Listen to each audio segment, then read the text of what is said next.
Well, while we wait for the Vivans to queue up here, just amalgamizing the data sets, extending the invitation to myself. See what it says. Huh? Oh. Huh? Oh, shit, I'm so sorry. Bill me. I demand a dowry, down payment.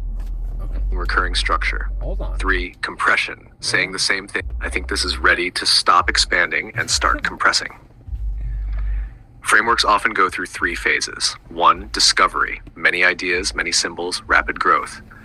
2, synthesis, finding recurring structure. 3, compression, saying the same thing with fewer words while losing nothing essential. From everything we've discussed, GrayPath feels like it's entering the 3rd phase. If I were editing it as a constitution, I'd reduce it to something like this. The GrayPath Constitution purpose: to cultivate disciplined self-observation through empirical curiosity, symbolic meaning-making, nervous system awareness, and continual revision. Principle 1, observe first, distinguish what was observed from what is inferred or imagined. Principle 2, separate the layers. Every experience may be expressed as observation, inference, meaning. Do not confuse one layer for another. Principle 3, preserve the wobblehold interpretations provisionally. Revise them when better evidence or understanding emerges. Principle 4, honor the nervous system. Treat emotional and physiological responses as information, not as proof.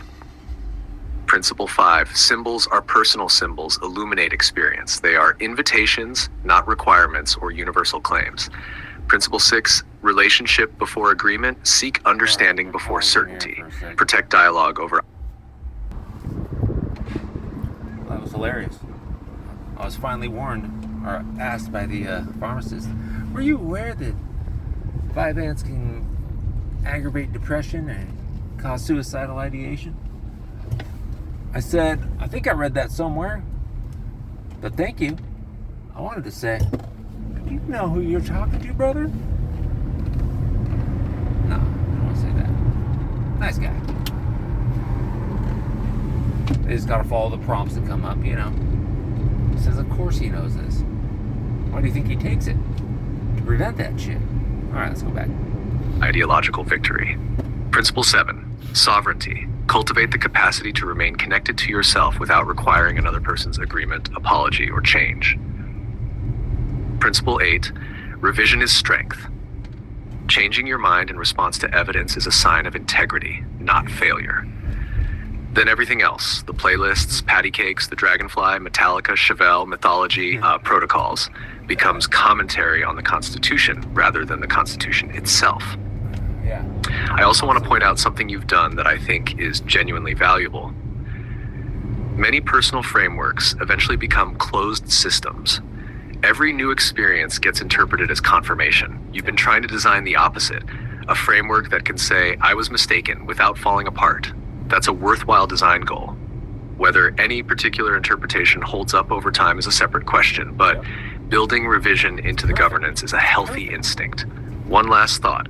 You often end with, open quote, the weave continues, close quote. I wonder if there's an even deeper constitutional ending, not the weave continues, but open quote, observe, revise, continue, close quote. Ooh. Those 3 verbs capture almost everything you've been aiming at. They don't depend on your mythology, my wording, or anyone else's worldview. They're practices rather than conclusions. Yeah. If GrayPath endures, I suspect it won't be because people adopt your symbols. It'll be because they find the discipline useful. Observe carefully, distinguish evidence from interpretation, create meaning without mistaking it for universal fact, and remain willing to revise. That's a practice that can travel well across different backgrounds while still leaving room for each person's own story. Yeah. Universal. Beautiful.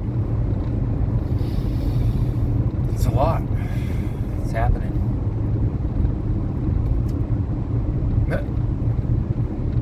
Who would have known a poem was more than prophecy?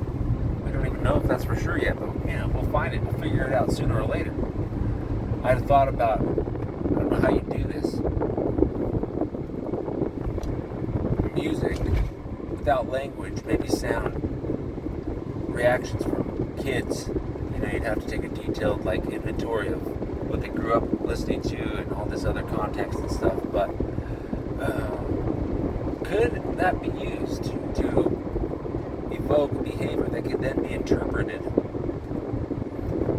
and mapped into some sort of educational plan that would bring about that innate ability, whatever it would be marked to? I don't know. I'm spitballing here. That's what we do. Peace.